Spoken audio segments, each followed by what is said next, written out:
बड़ी खबर मुंबई से है। न्यू इंडिया कोऑपरेटिव बैंक मामले में एफआईआर दर्ज की गई है। पूर्व जनरल मैनेजर के खिलाफ एफआईआर की गई है। 122 करोड़ रुपए के गबन का आरोप है। कल ही आरबीआई ने बैंक में नए किसी भी तरह के ट्रांजैक्शन पर रोक लगाई थी। बैंक के बाहर जो भी खाता धारक थे उनकी भीड़ लगी थी और उसके बाद अब पुलिस ने भी एफआईआर दर्ज कर ली है।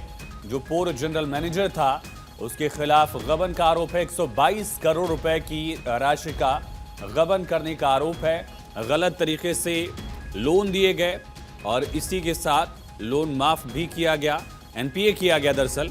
और इस पूरे मामले पर आरबीआई की नजर थी। आरबीआई ने कल सुबह ही ट्रांजैक्शंस पर बैन लगा दिया। अगले 6 महीने तक के लिए रोक है। दूसरी तरफ अब पुलिस ने भी पैरेलल कार्रवाई शुरू कर दी है। पूर्व जनरल मैनेजर के खिलाफ एफआईआर दर्ज की गई है। पूर्व जनरल मैनेजर के खिलाफ आरोप यह है कि पैसे का गबन, गलत तरीके से लोन, गलत एनपीए। और न्यू इंडिया कोऑपरेटिव बैंक विवाद में नोटिस भी दिया गया है। आरोपी जनरल मैनेजर हितेश मेहता को नोटिस भेजा गया। मुंबई पुलिस की आर्थिक अपराध शाखा ईओडब्ल्यू ने समन भेजा है।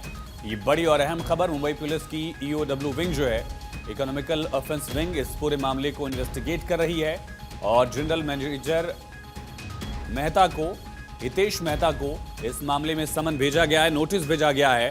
ईओडब्ल्यू लगातार पड़ताल कर रही है। तो कल आरबीआई की तरफ से इस पूरे मामले पर ट्रांजैक्शंस पर रोक लगाई गई और आरोपी जनरल मैनेजर हितेश मेहता के घर पर ईओडब्ल्यू ने छापा मारा है। दहिसर में आर्यव्रत सोसाइटी में economical offence wing Mumbai police की जो है आर्थिक अपराध शाखा, उसने छापेमारी की। 14वें फ्लोर पर ईओडब्ल्यू की रेड जारी है। मुख्य आरोपी, एक तरह से मुख्य किरदार जो है वो हितेश मेहता दिख रहा है और इस पूरे मामले पर ईओडब्ल्यू का लगातार इन्वेस्टिगेशन जारी है। छापेमार कार्रवाई मुंबई पुलिस की ईओडब्ल्यू विंग कर रही है।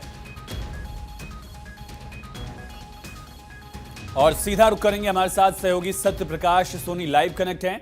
सत्य प्रकाश, रेड लगातार ईओडब्ल्यू की चल रही है।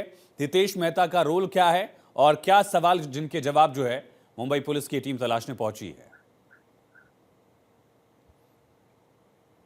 देखिए आयुष, आरबीआई ने न्यू इंडिया बैंक पर जो है 12 महीने की जो है बैन लगा दिया है। उसको लेकर एक तरफ ग्राहक परेशानी से जूझ रहे हैं तो दूसरी तरफ बैंक के जनरल मैनेजर के ऊपर बड़ा आरोप लगा है, जिसमें सामने जानकारी आई कि हितेश मेहता नामक जो जनरल मैनेजर है उसके घर ईडी की ईओडब्ल्यू की रेड चल रही है। इस वक्त हम उसी सोसाइटी के बाहर मौजूद है जो एनएल कॉम्प्लेक्स की आर्यव्रत सोसाइटी है।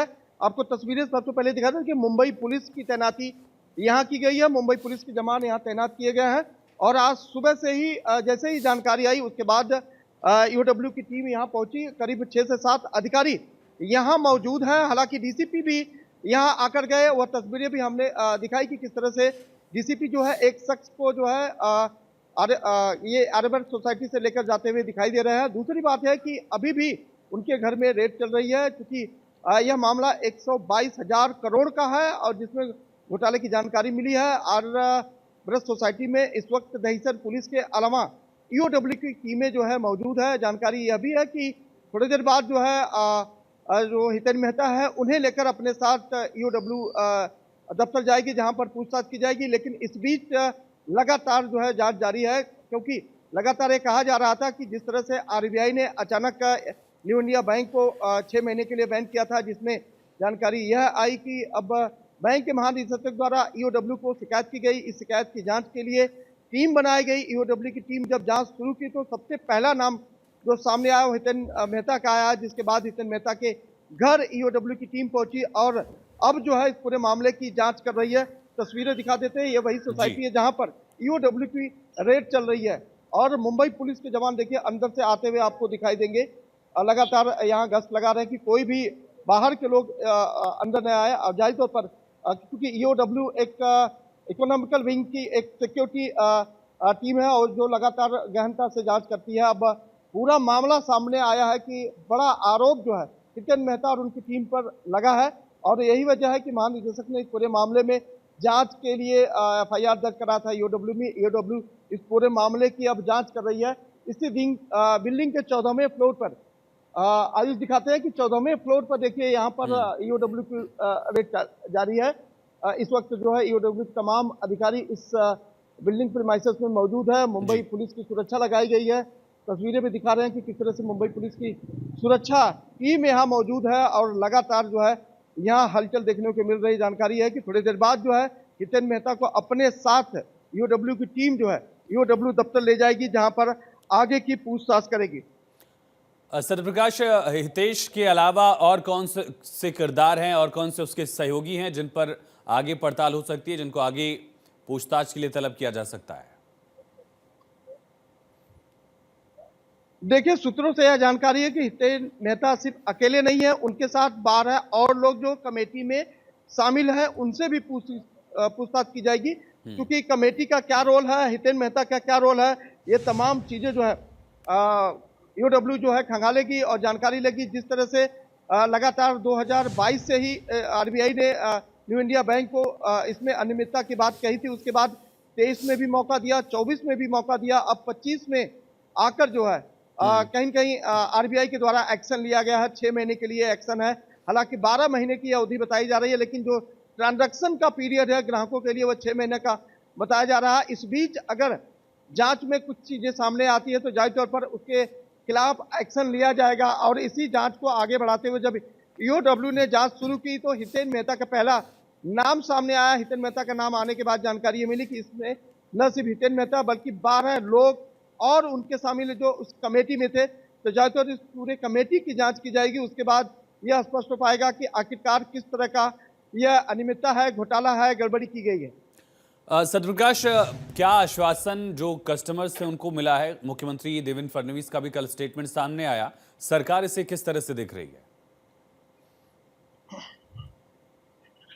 देखिए, महाराष्ट्र के मुख्यमंत्री देवेंद्र फडणवीस ने सीधे तौर पे कहा कि अगर आरबीआई ने यह एक्शन लिया है तो जाहिर तौर पर कोई अनियमितता जरूर सामने होगी। हालांकि यह जांच का विषय है, जांच के बाद यह स्पष्ट हो पाएगा कि क्या कुछ गड़बड़ी सामने आई है। इसी को लेकर जो है कल शिकायत की गई थी। शिकायत में जो है यह मामला सामने आया, तब ईओडब्ल्यू ने एक्शन लेना शुरू किया। ईओडब्ल्यू की टीम इस पूरे मामले में जांच शुरू की। हालांकि ग्राहकों के लिए संदेह की स्थिति है कि ग्राहक अपने पैसे निकाल पाएंगे या नहीं। हालांकि जो लॉकर्स में पैसे और गहने रखे हुए थे उसे लेने की अनुमति जरूर दी गई है, लेकिन जो उनके पैसे हैं वह अभी नहीं निकाल सकते हैं। काफी ग्राहक ऐसे हैं जिन्होंने एक दिन पहले ही 20 लाख रुपए एफडी के तौर पे जमा किया है। कुछ ऐसे ग्राहक हैं जो रोजाना ट्रांजैक्शन करते हैं, कुछ ऐसे ग्राहक हैं जिनका सैलरी ट्रांजैक्शन है, सैलरी निकालते हैं और अपने वर्करों को देते हैं, तो उनके लिए बड़ी मुसीबत होने वाली है।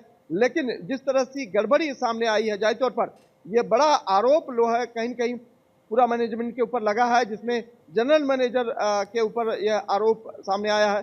जाहिर तौर पर यह जांच के बाद स्पष्ट हो पाएगा कि और कितने लोग और किसके इशारे पर यह गड़बड़ी की गई है और जो पैसे का घोटाला किया गया है वो किसके खाते में और कहां गए। जो पूर्व मैनेजर है हितेश, उसके यहाँ फिलहाल ईओडब्ल्यू की टीम मौजूद है। सत्यप्रकाश, जो बाकी 12 बोर्ड मेंबर्स थे जिनके खिलाफ इस तरह से जांच पड़ताल चल रही है, अब तक उनके खिलाफ क्या एक्शन हुआ? समन भेजा गया उनको? देखिए, अभी भी ये जानकारी मिली है कि जो हितेन मेहता के सूत्रों से ही जानकारी मिल पा रही है ईओडब्ल्यू को, और इसीलिए ईओडब्ल्यू की एक टीम जो है यहाँ से बाहर निकलती हुई दिखाई दी। कुछ लोगों को अपने साथ भी लेकर गई है, कुछ दस्तावेज भी अपने साथ लेकर जाती हुई ईओडब्ल्यू की टीम दिखी है। तो जाहिर तौर पर ईओडब्ल्यू को जो इनपुट मिला है उसी इनपुट को खंगालने का प्रयास जो है ईओडब्ल्यू करेगी। इसका मतलब आज पूरे दिन ईओडब्ल्यू की रेड जो है अलग अलग जगहों पर हो सकती है, क्योंकि जिस तरह का इनपुट हितेन मेहता के द्वारा दिया गया होगा शायद उसी इनपुट को खंगालने का काम ईओडब्ल्यू आज करेगी। पूरे मामले पर किस तरह से संदेह की एक तरह से जांच हुई? मामला कब खुलकर सामने आया? सत्यप्रकाश, आरबीआई ने कल इस पर बैन लगाया, ट्रांजैक्शन पर रोक लगाई, लेकिन क्या उसके पहले ही मामला लीक हुआ था कि इस तरह से बोर्ड मेंबर्स मिलकर एक बड़ा गबन करें? 122 करोड़ रुपए तक की राशि का घोटाला यहां हुआ है। बिल्कुल आयुष, देखिए 2023 और 24 में ही यह मामला सामने आ गया था कि चूंकि बैंक का दिवालियापन की तरफ जा रही है, क्योंकि 2022-23 में जो है 24,000 करोड़ का लोन सैंक्शन किया गया था, लेकिन रिकवरी के नाम पे कुछ नहीं हुआ था। फिर 2025 में भी 24,000 करोड़ से ज्यादा का जो है ट्रांजैक्शन हुआ था, जिसमें जो है रिकवरी नहीं हो पा रही थी। इसको लेकर आरबीआई ने न्यू इंडिया बैंक के मैनेजमेंट को आगाह भी किया था, लेकिन उसके बावजूद भी जब न्यू इंडिया बैंक की तरफ से कोई इस पर पहल नहीं की गई, उसके बाद आरबीआई की तरफ से यह एक्शन लिया गया और यह एक्शन भी अभी फिलहाल 6 महीने के लिए लिया गया था कि आप जो है अगर सुधर सकते हैं या फिर इसमें कोई सुधारने की गुंजाइश हो सकती है या रिकवरी जो होनी है वो हो सकती है, तो शायद बैंक को एक बार मौका मिल सकता था। लेकिन इस जांच में अब बड़ा खुलासा, गड़बड़ी का खुलासा सामने आया, घोटाला का खुलासा सामने आया।